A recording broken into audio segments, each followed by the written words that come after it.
everyone. Welcome to Cities on the Frontline. Today, we talk about how to finance for play and placemaking in cities. My name is Francis Guesquière, representing the World Bank. It's a great pleasure to be co-chairing, but unfortunately not with Lauren, who had a last-minute emergency, with Nikki from the City Resilience Network. Before we start, let me remind everyone of the intention of this speaker series and the ground rule for the conversation today. Our purpose in this webinar is to have open and honest learning conversation, and as a result, the calls are not on the record, and we ask that you not attribute any comments unless you have the person's express permission to do so, and we will help you obtain permission if needed. We have close to 300 people registered for the call today, so to facilitate the discussion, please ask your question in the Q&A or the chat function of the WebEx. Note that the recording of the session, as well as the different PowerPoint presentations, will be posted online next Monday. Now, since Lauren won't be able to attend, it comes to me to introduce today's topic. As you all know, the COVID-19 pandemic has had devastating impact on children, disrupting their schooling, affecting their well-being, their social contact. We even observe issues of nutrition in many countries around the world. One thing that the pandemic has reminded us and is that it has come as a stark reminder that children need safe places to play and to grow. So today, the session will focus on those spaces, particularly in cities.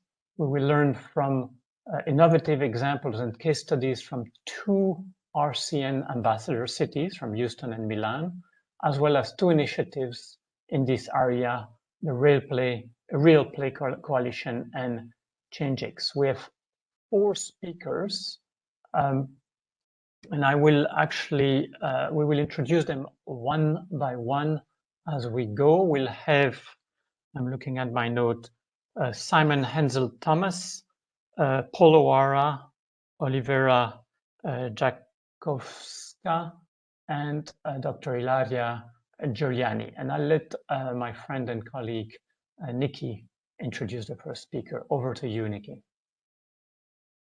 Thank you, Francis. Great being with you. This is a wonderful topic that we love hosting every year as part of our Cities on the Frontline series with the World Bank. Something we all care a lot about, public spaces, green spaces, play spaces. Even if we don't have children of our own, we know now in this pandemic how important these spaces are to our health as individuals, as families, as communities. And my own child is just running into the room as we speak. So I'm trying to keep her at arm's length. But it's such a colorful, exciting topic, and it gets us all excited. And I love that our efforts at the Resilient Cities Network have put us in closer touch with 8 cities around the world, which where we've partnered with the Real Play Coalition, and excited to have Milan and Houston on the line today to represent those ambassador cities where we are working to advance best practices in how to facilitate more play in cities. And of course, you all are tuning in because funding and financing is critical to this. How else do we get it done without being able to marry the financing and the dollars to these projects? We know the money's there. We hear that in a number of different forums. And we know there are projects that cities are eager to do. So how do we marry the two? And hopefully we will get to a number of those solutions in today's panel. So I'm very excited to be able to introduce Simon Hensel Thomas, the director. I'm sorry, Simon, let me just pull up your bio as well. The global head of public affairs and advocacy at the Inca Group. better known as Ikea to most of us, all of us probably on the line. Ikea operates in over 30 countries, and we are all quite reliant on Ikea. So thank you, Simon, for championing the work there. He leads a function at Ikea that's driving change in society through purpose-led advocacy and campaigning. He sits on the steering committee of the Real Play Coalition, and Ikea was a founding member of that coalition with a number of other corporate partners. Great work being done at the Real Play Coalition. If you are not yet connected, please go to the website and look up who's involved and the reports that have already been issued there. He has over 15 years experience working in corporates in senior roles, advancing important topics within corporates, change management, corporate sustainability, human rights, multi-stakeholder partnerships, advocacy, and stakeholder engagement, all things we in the nonprofit sector want corporates to be engaged in. So again, thank you, Simon, for that important work. He knows a lot about sustainability from other roles he's held. So looking forward to learning more from your experience. Simon, over to you. So he's better qualified to talk than me on this topic. But anyway, thank you very much. And I'm going to actually try with no PowerPoint today. It's a little bit of a promise I made myself in January. So hopefully I just give a little bit of framing. And then I think, Nikki, we've got some amazing speakers coming after me with some great examples. So as Francis said, the evidence on the positive benefits of play is now overwhelming. We all know that, and the impact on children's development and learning. We also know that the COVID pandemic has also created even more pressure on children and their well-being. And there was an example that even before COVID we had in some of our research, which was actually from the UK, and I'm sure you guys have got lots of examples, that time playing outside has declined by 50% in a generation. Yet we know that 90% decrease in local antisocial behaviour was achieved through creation of play space in Merseyside. Again, that was an example from our research. So we saw a direct link between increasing green spaces and play and a reduction in antisocial behaviour. So there's just one example, but we know that increasing play is good for society, right? And it's good for our kids. So maybe just, why is play important to IKEA? It's part of our DNA. It's in our range. We have a children's range. We have kids in our store. We believe very passionately in play, and we take it very seriously. And that's why we helped to form the Real Play Coalition, which you mentioned, Nikki. Also has Lego Foundation, National Geographic, Disney, Arup, and UNICEF amongst the founding partners. And one of the objectives of the RPC is to embed play-based principles into urban design and planning. And I think on the question of financing, for me, the most systemic way we can achieve that is by achieving that goal, which is to make sure we embed play at the beginning of all the urban planning and design. And there are many obstacles which we know about why that isn't the case. And as you said, Nikki, we've done quite a bit of research. So we've got the urban play framework and also Reclaiming Play in Cities document, which is quite a good deep dive. And if you want to have a look on that, please do go onto the website. But I was thinking, what are the obstacles to systemic integration of play into that urban planning? Maybe one of them, I think, is that we still don't value play. We don't put dollars and cents on it. And I think that's also the case for many other areas. And you could say the same about environmental protection or green space or social cohesion or integration. And I'm quite heartened by the ESG moves at the moment we see, where increasingly companies and cities are being asked to measure not just the GDP or the money coming into the bank, but also value creation. So I think maybe it's a kind of a dream, but as that value creation train keeps going, I think that will be the most systemic way to integrate play, because we'll start putting a value on it. And until we put a value on it, it really won't be systemic, I don't think. I think also the moves in the Green City movement, a lot of the work we're doing with C40 and the Mayor Network is fantastic, because there's obviously a direct correlation between green cities and spaces to play. And maybe that will also be something where we start measuring reduction in pollution, and we can start putting a number on that, which we know is very easy to do, actually. Just a couple of examples. So that's the systemic. What we've been experimenting with in RPC is also some cool innovative stuff. So We've been doing something with the Placemaking X network and a real play city challenge we did in Helsingborg in Sweden almost a year ago. And it was a global competition. We wanted to inspire action. We ended up with 10 winning cities and placemakers reclaiming play on 6 continents. And we can share all the case studies of those winners. My favorite was from Tirana, which was a winning city because of the way they transformed public spaces, especially those facing budgetary constraints. So it's quite an interesting example on how to do it on low budgets.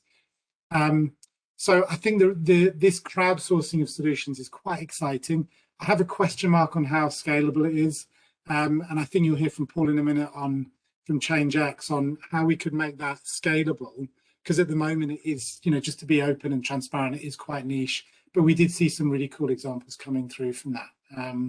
So I have a question on how can these innovative partnerships and multi-stakeholder collaborations become sustainable to complement more systemic urban planning? Just a couple more examples, then I think I'm going to finish.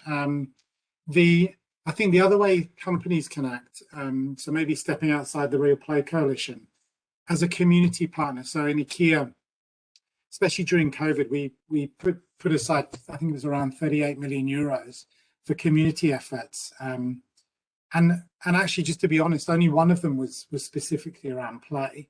We did some fantastic stuff around women's rights, around domestic violence, around giving a safe space for children in very vulnerable situations. But only one example from Portugal was around play. So maybe we can start connecting some of those community engagement activities, which many companies are doing, actually towards play. And then the last example is, as a landowner, we're expanding in cities in Ikea. You may have seen in a city near you, we're no longer only on the outskirts. We're actually also trying to become more accessible in cities. And of course, one of the ways businesses can help is through their space and the land that they own, trying to make those spaces play friendly and accessible for children as well. So another couple of examples where I think businesses can play a role. So I'm going to stop there, Nikki, and I think I'm going to hand over to, maybe hand back to you just to be safe. I think it's Paul after that. To me, Francis. Simon, thank you very much. It's Sorry, great. Francis, over to you. No, it's okay. It's fascinating presentation. I actually not heard of RBC. Yeah, I already have tons of questions. You mentioned a whole series of documents reclaiming plays in cities and other documents. Please send them to us. We'll put them online so everybody in the network and attending can access them easily. And you ask a question that we at the World Bank ask ourselves all the time, right? We see amazing initiatives all around done by communities, by NGOs, by small groups, but how do you make them sustainable and at scale? Now, if you, I once faced an official of the government of India who basically threw me out the door, almost out of his office, saying, "Well, this is great, but I would need about 1 million of those to cover just 10% of India." But these initiatives are important. So how do we push for those ideas that are extremely important? We're now going to hear from Paul O'Hara, who is actually the CEO of another initiative, and you mentioned it, which is called Changex. It's a platform that gets proven ideas and funding directly to anyone ready to lead impactful projects and communities. You may receive a lot of call after this, Paul, of people interested, because I know that a lot of people attending those cities on the Frontline Speaker Series always have good ideas and good project. Before starting Changex, Paul, you were director at Ashoka. I think a lot of people know Ashoka. It's the consulting, one of the social consulting arm of McKinsey. But you grew frustrated there, and you thought that things were going a bit too slow. You realized that technology held the key, and so you created Changex in 2015. So we're all curious to hear your story and about the initiative. Over to you. Great. Thanks very much, Francis. And thanks a million to the Resilience Cities team and World Bank for the invitation to share a bit about Changex today. So yeah, I've just been asked to share a little bit about this model for scaling community-based innovations. And I am, but in no way an expert in play or play finance, but I do have 3 young kids, and you know, that kind of makes you an expert to some extent, I suppose. And I think by virtue of the work with Changex, been involved in helping to scale various play innovations. So that's really the experience I wanted to share, and just like a little bit of what we've learned trying to scale these community-based play innovations to different regions, and hopefully it provides a little bit of insight.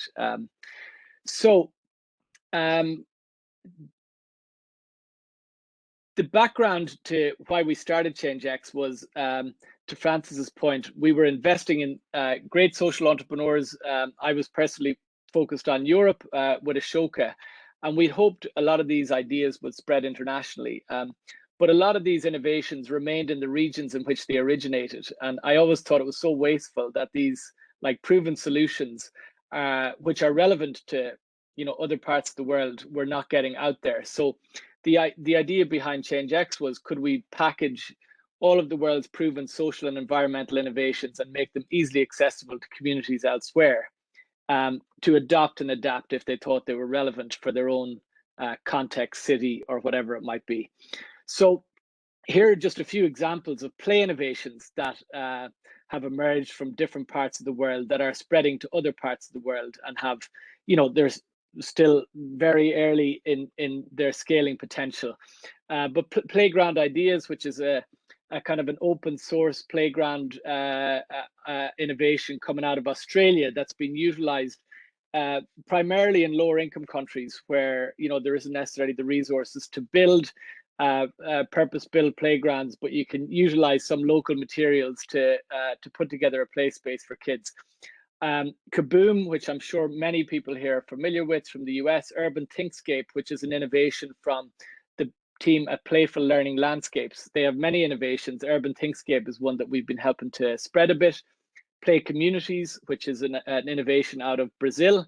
It kind of does what it says in the tin. Play Streets, out of the originated in the UK and is spreading to other parts of the world as well. And Noodle Cart, another one, another innovation from Australia. So these are just to give a few examples of the kinds of ideas that we're hoping that we can help to scale. So how Changex works is we're getting finance and proven ideas directly to anyone ready to lead impactful projects in their community. So we spend a lot of our first years trying to figure out, like, if you have a proven idea, how do you mobilize a local community around that? Who's the likely leader of that project? How do you find them? What support do they need? So what we discovered was about 66% of all the people starting these projects were female. They were primarily in the 35 to 55-year-old bracket. A lot of them had young families, and they were trying to make their community better in one way or another. We called it Changex because we thought people were driven by wanting to create change, but that's actually not true. It was more that they were wanting to bring their community together around something that was important to them. That was kind of the driving motive. So how Changex works is we launch thematic challenges in different geographies. Some of them play-based, and I'll go through a couple of examples of that. There's communities can choose from a curated list of innovations that they can choose to start. We have a fund where people can apply for seed funding to get this innovation up and running, and then they report the impact of their project back. So this was a project we did with Simon and team at the Real Play Coalition as a small demonstration of this concept of a community play challenge or a city play challenge. So we had a 35,000 sterling fund for the London boroughs of Barnet, Lambeth and Redbridge. We had 6 innovations from different parts of the world that communities in those 3 boroughs could activate if they thought they were relevant for their own context. So this was launched kind of late last year. There's been 19 applications so far from community teams. 8 of those teams are now funded, so about 71% of the funds are allocated. And sorry, that should say over 500,000 people reached through the kind of marketing outreach. So you can see some pictures there of just the teams coming together. to get a little sense of the motivation statements, you can see there. So, these are schools, community groups, etc., starting this. So here's a youth group to encourage children to learn to make decisions, be confident, be bold, and liaising with other children and adults alike, help them to integrate in the community. And that's a Let Grow Play Club. So very typical innovation. So this was a small demonstration, and then we moved on to a bigger demonstration in Brazil, which just launched just under 7 weeks ago. There's 4 funds live in 4 cities across Brazil. You can see on the map there where the applications are coming in. There's 13 in Sao Paulo, 11 in Rio, 6 in Salvador, and Recife is behind my screen, so I don't know what the number is, but around 15.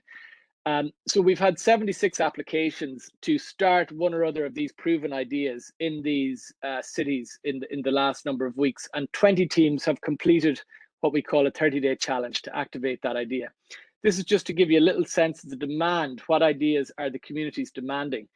So you can see playground ideas, over 15 applications, urban thinkscape, over almost 20 applications, kaboom, over 10. But there's a nice spread across all the different innovations, but you can see the desire to create more playful spaces in those cities. Not surprising, exactly to the insight you referenced at the start, Francis, about the real need for these spaces. And this is the exact demand. Communities won't spend 2 minutes on something they don't think is valuable for their own context. And there you can see some of the teams in Brazil already organizing themselves to get these projects up and running. This is just to look at it very quickly through the lens of an innovation. So first, Lego League is a play innovation that we've been helping to spread a little bit. So we've had 89 applications in 4 countries for that innovation. The countries being US, England, Wales, and Ireland. 27 funded teams so far. There's been $60,000 allocated to those teams, and that's been impacting about a little over 500 kids. That funding has come from Microsoft and Amazon. The previous example in Brazil is backed by Lego Foundation, and we're working under this Together for Play umbrella alongside Purpose. So there's kind of collaborations in the mix. You've got the innovators, the local community teams, the funders, all of whom are bringing something to the mix to actually make this happen in a community. So just to conclude then, we are committed to launching these play challenges all over the world. We have several committed at this point already. And we have a landing page here that anyone can go and visit if you'd like to learn about how you could bring one of these play challenges to your city.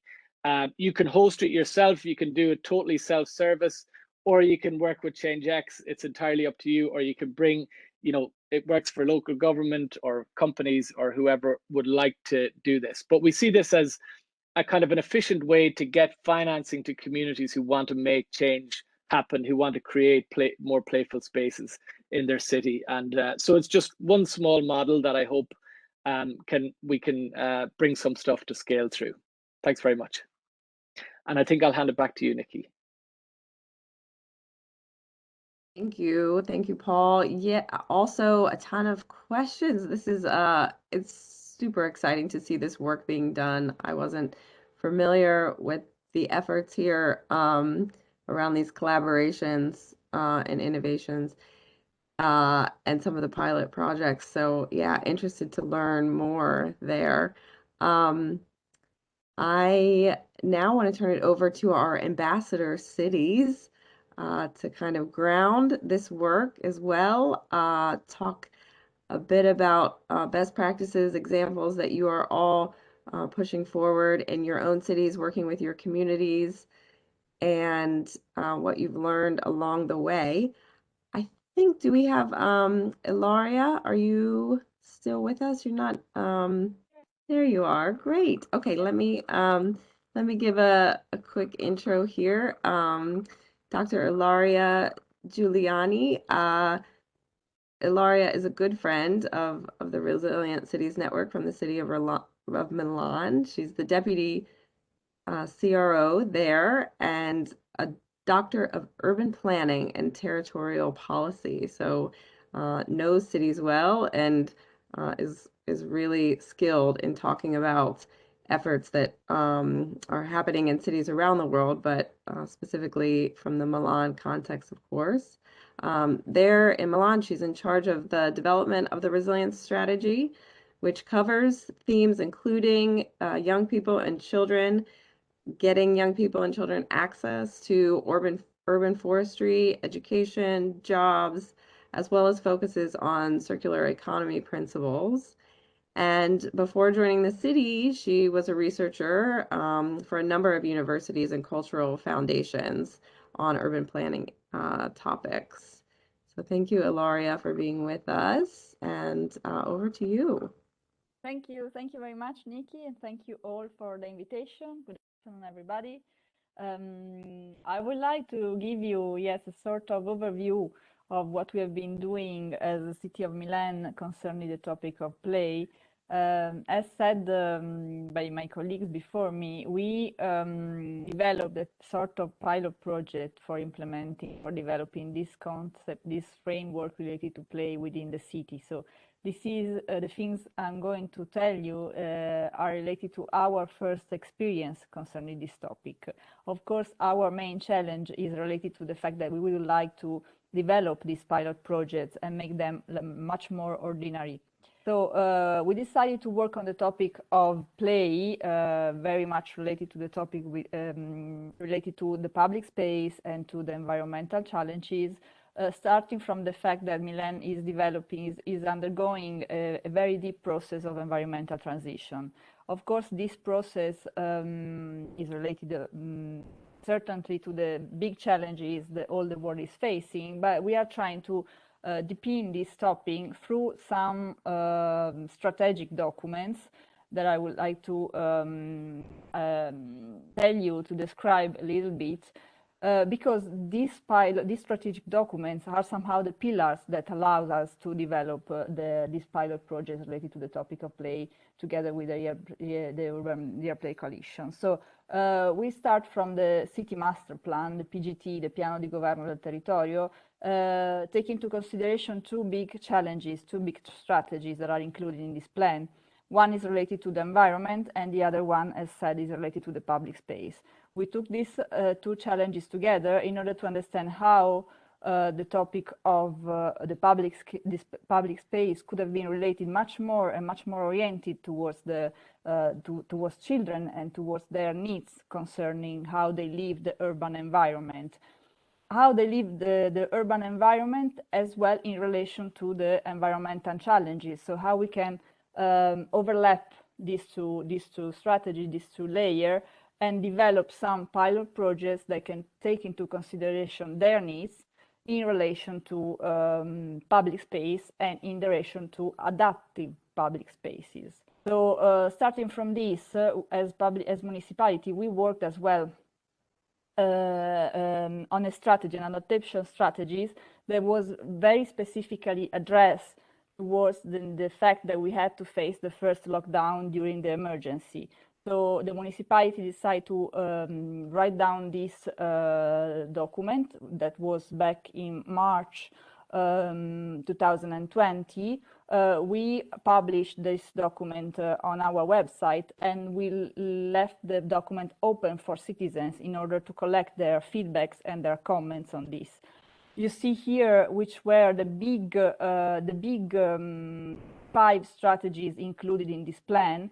And as you see, since schools were closed at the time, we decided to give a big priority to the topic of children, to the topic of schools, to the topic of training and educating spaces within the urban environment in order for them to have, more dedicated area and more dedicated space.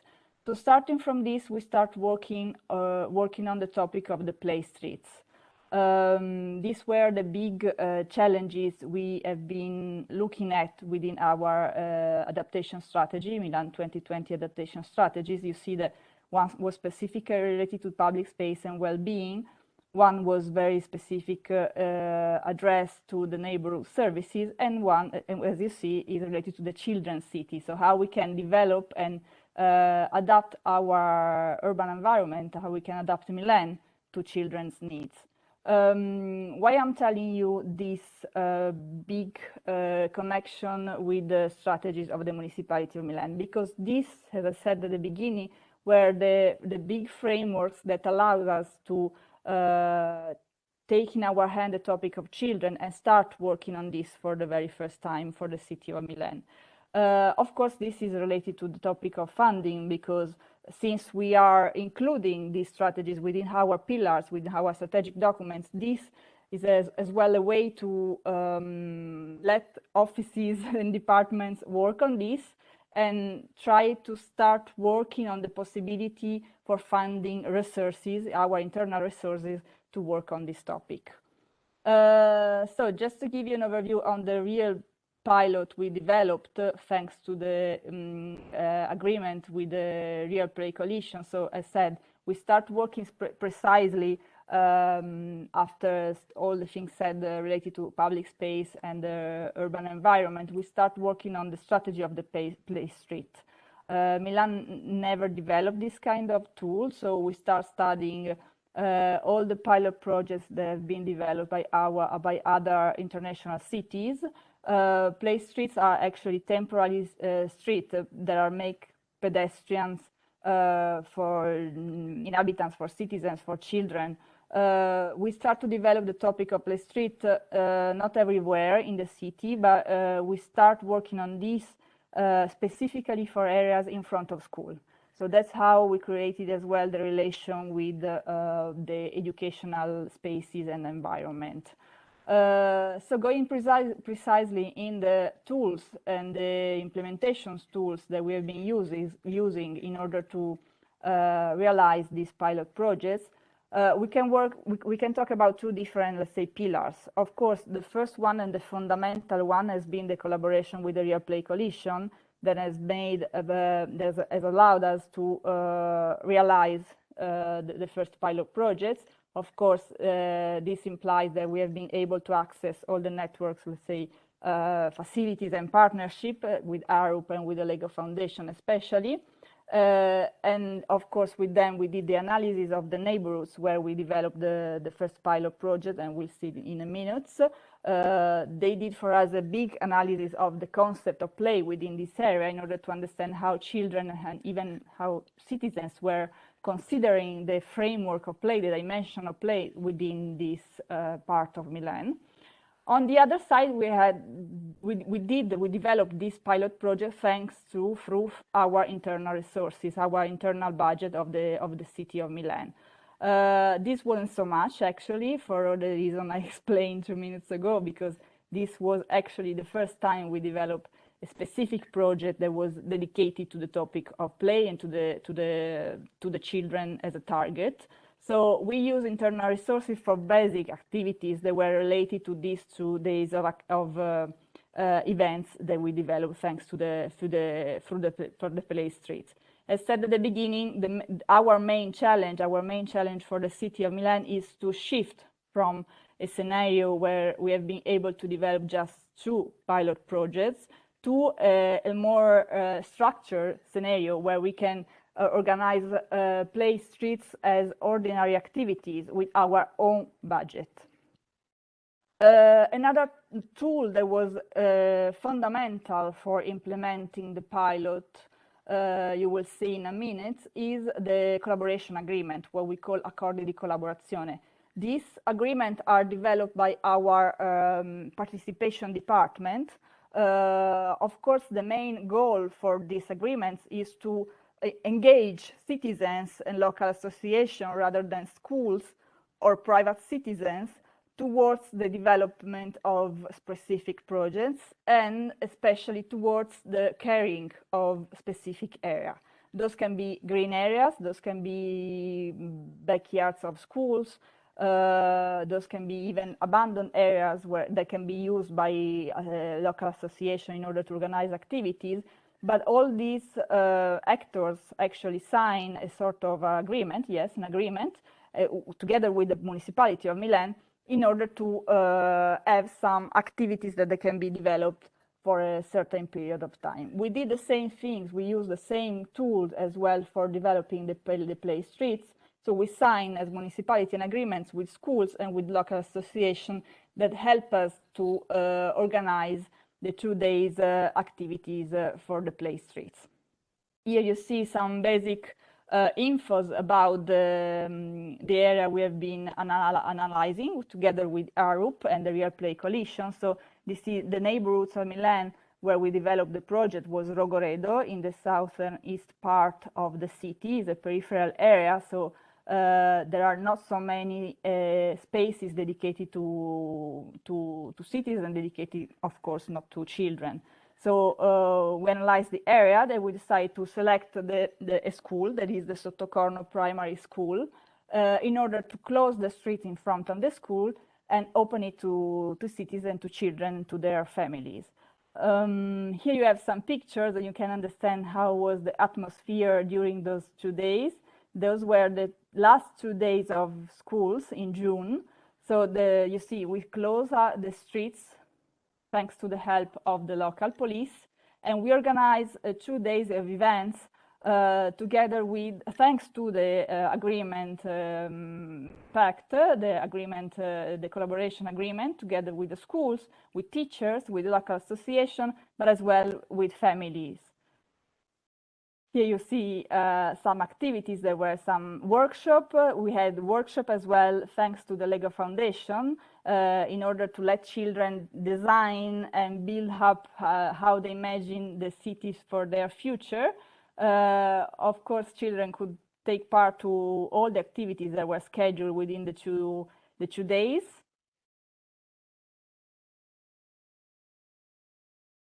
Again, here you see you see the Lego here on your right that allows us to organize those 2 workshops.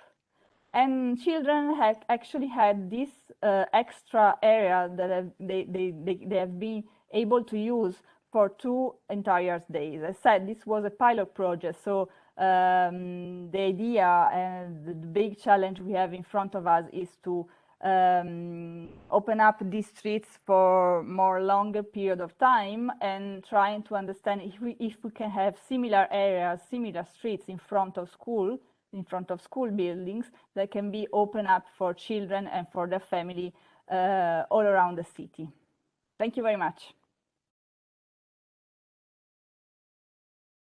Ilaria, very interesting. I'm always amazed that Milan manages to be in the forefront of almost every single topic. In fact, recently I had one of my senior staff, an urban planner, spending some time in Milan. And then I received an email saying that he had COVID and had to stay for another 3 weeks, which I suspected is simply because he enjoyed the city so much. But anyway, thank you for being with us. Our 4th speaker is Olivera Jankowska. Olivera, welcome. You're the director of the Mayor's Office of Education in the city of Houston.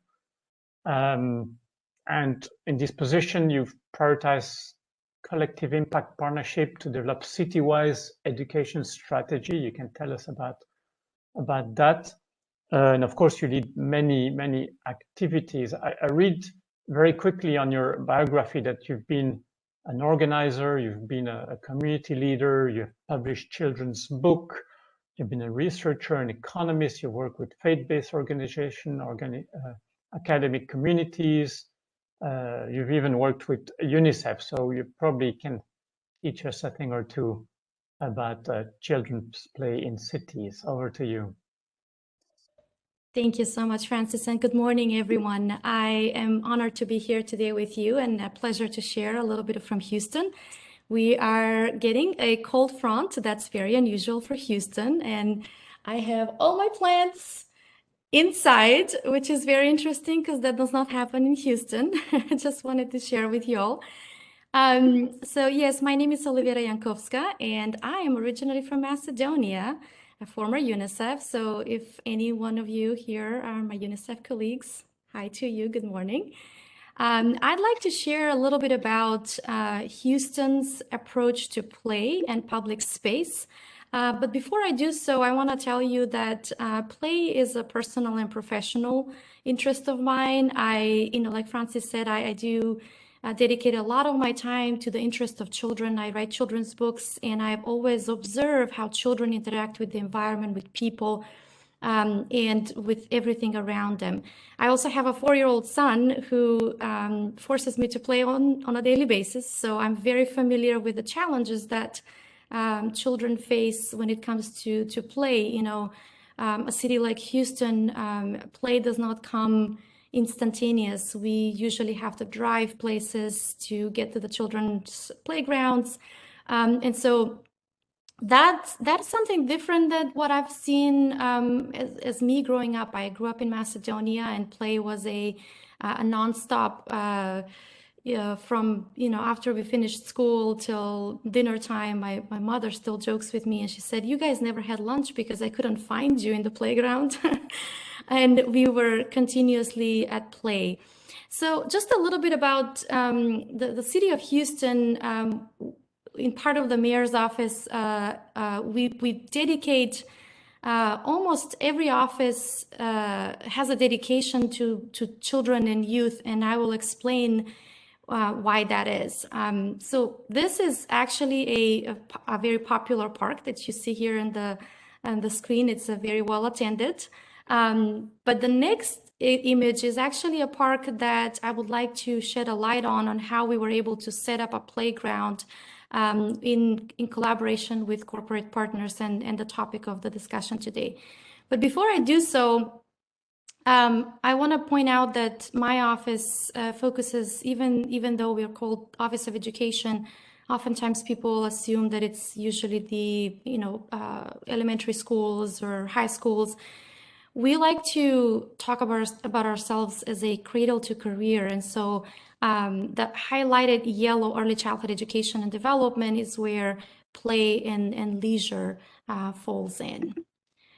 So how we frame play at City of Houston is play is children's rights. And you might be surprised to hear, but in the United States, we currently do not have child-friendly cities. And I know a lot of us today on the call are from Europe, and you're very familiar with this initiative from UNICEF. There are approximately 3,000 cities around the world that participate in child-friendly cities, but 0 in the United States. And so it's a very immense pleasure that I'm happy to say that Mayor Sylvester Turner, our mayor, has committed to make Houston the very first child-friendly city in the United States. We are at the second stage. We are very close to our candidacy status and very excited about it. But why I tell you this is because the way we think about play is how we think through the layers of City of Houston. So I have a little rainbow showing how we promulgate the idea of play. So we talk on a local level, we talk on a congressional level, we talk with the nonprofit sector, we talk with the private sector, and of course with the individual citizens, because play does not come without participation from the communities and the neighborhoods. The second aspect to play is my predecessor, and she had this wonderful idea that Houston is a really resource-rich city, but very access-poor. What I mean by that is there's a lot of opportunities for play. There's a lot of opportunities for extracurricular educational programs, but they're all scattered all over the city, and it's very difficult to find with a city so large like Houston. Just taking a personal example, as a parent, I sit down on a daily basis and think about what should I do today with my child? And then I start Googling and I find different programs. But what if there was a one place, like a one-stop shop, where parents could go in and sort of filter out activities of interest based on cost, distance, geographic aspect, type of play, age group, and then they can basically narrow down to what choices they have in the community. That's precisely our Out to Learn program, which we are in partnership with United Way. It's a big United States collaborative of nonprofits, Case for Kids, and the Houston Endowment, a foundation here in Houston. But basically, we collect all of the playgrounds, extracurricular activities, educational activities, everything that we can find with crowdsourcing, and put them in one website where people can basically find those. And then the last part is where Maya really emphasized, is that we needed to reinvent play. Oftentimes when people think about play, they think about a playground or slides, and it's just that traditional sense of play. And Maya really wanted to talk about how can we reinvent play? How can we have play in terms of, in terms of nature? How can we have city gardens? How can we engage children in everyday life through play? And so we partnered with Children in Nature, with Cities Connecting Children to Nature, the National League of Cities, to create a program that kind of touches on that aspect of play in nature, as well as building that capacity for children to become part of the environment. The newest program, which is not mentioned here in the slide, is we are going to do a robotics training in parks. And this was a program that was in multi-service centers, basically inside buildings. But because of the mayor's mandate to reinvent programs for outdoors, we are taking all of our devices, so we're just going to go to the park and pray that the Houston weather cooperates with us. But I think it's going to be great. And that brings me to our case study. So one of the lovely things that our mayor came up with is layering communities in the Houston area that we call complete communities. Those communities are basically historically underserved, specifically for amenities. So lack of parks, and even if there are parks, the parks are usually run down and not well equipped. So what the mayor of City of Houston did is shaped up areas of Houston and said, I would like to do a specific focus in these areas. And let's start first and foremost of getting the community out in those neighborhoods to enjoy what's available. Well, the topic that this presentation specifically focuses on is the funding part. So every city, of course, has a limited budget, and we always struggle to figure out what priorities are there. So one of the creative ways that we figured out that we can help play was to launch a program, and this is not the formal name, I just put it there, Adopt a Park. But we asked corporate partners in areas of these complete communities whether they would consider either just hosting a simple event for the community to just be outdoor, or even the bigger challenge of to help us redo a park, to help us reestablish play. It's been very, very successful. We've had 4 parks redone completely by corporate partners. And Simon, we have a beautiful park right next to Ikea in Houston, if you're interested, that I think it needs a little TLC. I'm joking, but that's the idea. We just challenge corporate partners that are located nearby parks, if possible in the complete communities, to work with the Love Our Park initiative. So it basically combines the public-private partnership in a way for the benefit of the community. Really lovely pictures, a lovely video that's available for you all to view. I wouldn't take too much of your time today to share the video, but I believe it's in the chat. You can take a look at a little bit of the atmosphere in these parks, the change that we've done, the types of playgrounds we have established, all fully supported by our corporate partners and the community itself. I appreciate your time. My contact information is on the slide. Please feel free to reach out to me if you have any questions, comments, or ideas. Or if, Simon, would you like to visit Houston and check out the park next to you? I would love to, Olivera. I would love to. That'd be a treat.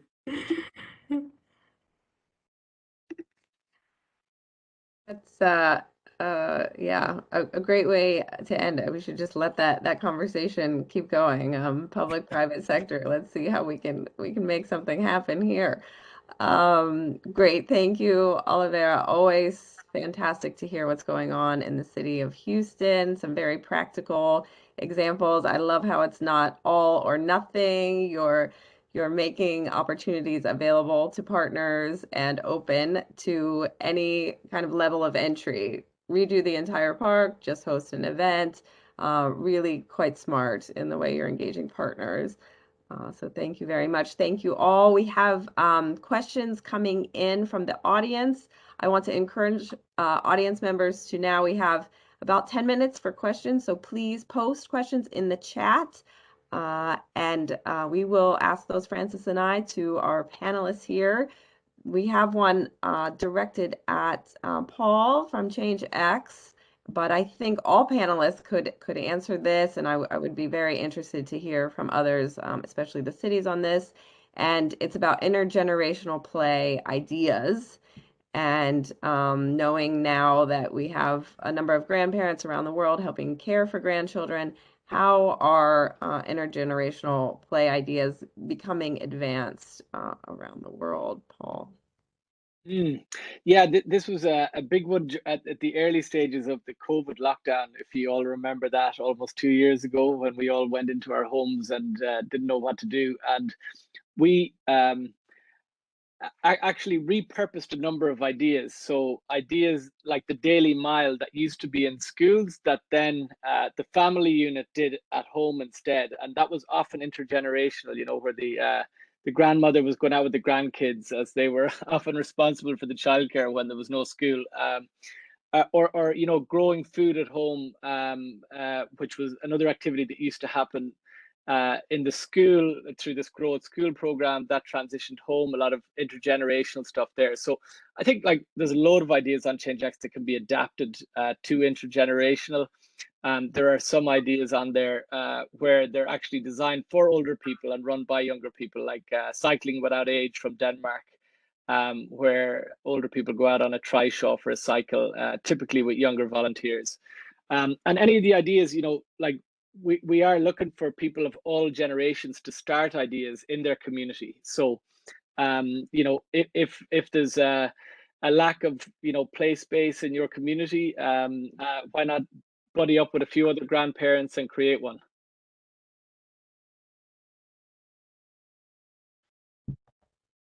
Thank you, Paul. Others have thoughts on that to share? Francis, I'll hand it to you for the next question. I'll give them another chance to answer. My question is much more difficult. And okay, and then I actually want to go back to Simon's question about scale and sustainability. And maybe I'll ask the question to our two city representatives. What are the main bottlenecks to reach scales in this kind of program? Is it money? Is it people? Is it innovation? I mean, I think we all agree that it's important. We all agree that we want to have parks and kids playing everywhere. But some reason, particularly in advanced economies, which is really puzzling, you have cities that have completely forgotten children. So maybe we can start with you, Olivera, followed by Ilaria, and then Simon and Noara, if you have reaction, please step in. Over to you, Olivera. Yes, thank you. So I think in Houston, it's usually the scale. You know, Houston being you know, an immense. We're huge in terms of area, in terms of how many parks we have, and oftentimes we get questions even from reporters: is does really 4 parks matter? You know, is this really good enough, or it's oftentimes the criticism of, oh, really, you guys can do so much more. There's, you know, 200 plus parks, and how can you do more? And I like to always kind of take us back to the gratitude portion of it, and that initial, you know, momentum of doing these and seeing communities going back to parks that initiates that. the interest in parks. Frankly, coming from Macedonia, we're more outdoors than indoors. And when I came to the US, it was the reverse. There was so much indoor, and just people don't really spend too much time in parks. And even with the kiddos, I see, I will go in a park and pull up my computer and I start working, and people are looking at me weird, like, what's wrong with her? Why is she working in a park? She probably doesn't have internet at home. But it's the idea, just the change of mindset of people being in parks and being able to do things in parks beyond just kind of the park being a decorative piece of the city is what really the challenge has been. And so whether that's enough, whether this is important, and it's just all sorts of questions. But after doing the 4 major parties we did, we have an inbox for constituency requests. I keep on receiving, when is the next one? So I think people liked it. It's like the good party goers, and they're like, okay, I think I'm ready for the next one. Tell me, where is it? When is it? If you have a good model, it's probably easier to replicate already. I like the fact that people will think that you have Wi-Fi in the park, but not at home. I think in most places that's really strange to think like that. But anyway, Ilaria, in Milan, are you going to scale up? And what are really the bottleneck? Why not scale up? What are the difficulties? First of all, for sure, money. I mean, we all know about it, but as said previously, we need to set, the public administration need to set its priorities. So we need to understand where we can allocate money in a prioritized way. But apart from this, something that we all know, I think it's even a matter of, the traditional way through which we have been planning our cities, basically. We need to have some times in order to let people understand that we can start living our urban environments in a different way. And from the other side, there is even as well, from at least from my perspective, a traditional way for parents to take care of their children. So most of the time they don't feel so comfortable for their children to be alone in the streets. So they think they are not safe, of sure. So we need even to let them understand that if we start planning cities in a different way, then they can start even educate their children in a different way. So I think these two paths somehow go together and needs to go together in order to let the change be here. I think that's a very good point. It's not just about having the space or the communities. It's also about security, safety, Sure. a different mindset, and really, and it all fits together, right? If we have a strong community, you probably have a much safer environment Sure. as well. So of course, that's how it works. Francis, could I come in now? Do we have time? Do I have 1 minute? Yes, definitely. Yeah, no, because I think exactly as you just described, Ilaria, it's like we know the debit, right? It costs money to build these spaces, but what's the credit, and could we monetize that? Because if you could start seeing play spaces instead of a cost center as a profit center, but that profit is clean air, or that profit is happy children, or that profit is security and safety, then for me, that's the systemic thing we need to unlock, not just in cities, but I mean, we need to start quantifying this stuff. And then I think you'll end up building it into the business case. And maybe when you're doing your priorities, you can see where they all connect as well. That if you have a green space, you have a healthy space, you have a clean space, and you have a space that's great for kids, and it makes it easier to prioritize it in your plan.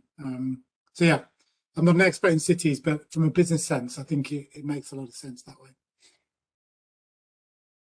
Paul, one last word before Nikki, unfortunately, is going to have to close. Yeah, I just see a question here from Monica Williams about how do you ensure the money goes directly to the grassroots, the people who are organizing the project. So I think with appropriate, like, low levels of due diligence for relatively small sums of money, you can get money out to anybody. So we try to make it accessible to anyone. You don't even need to be a legal entity in most instances to apply for funding. And I think hopefully more and more funders will go that way, and technology is enabling the kind of due diligence to run in the background to enable that. And and basically just get the money directly to the teams who are doing the work. I think that's a really important component, because there's so much energy out there, latent energy that's there to be deployed, and they just need a little bit of resource to help them get going. So I think there's a really nice opportunity there.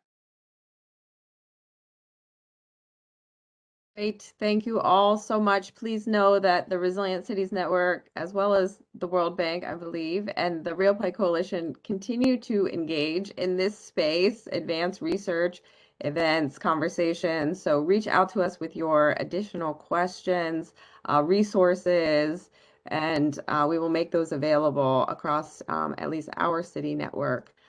And contacts. Thank you all for joining us. I just want to flag our next session on Thursday, February 17th, with 3 prominent city leaders from around the world talking about leadership in times of risk. This is a replay of an event that we held with the World Bank and the National University of Singapore at the beginning of December. A fascinating conversation with city leaders on these challenging times we face. Thank you all for your time today. Thank you, Francis. Great to be with you as always.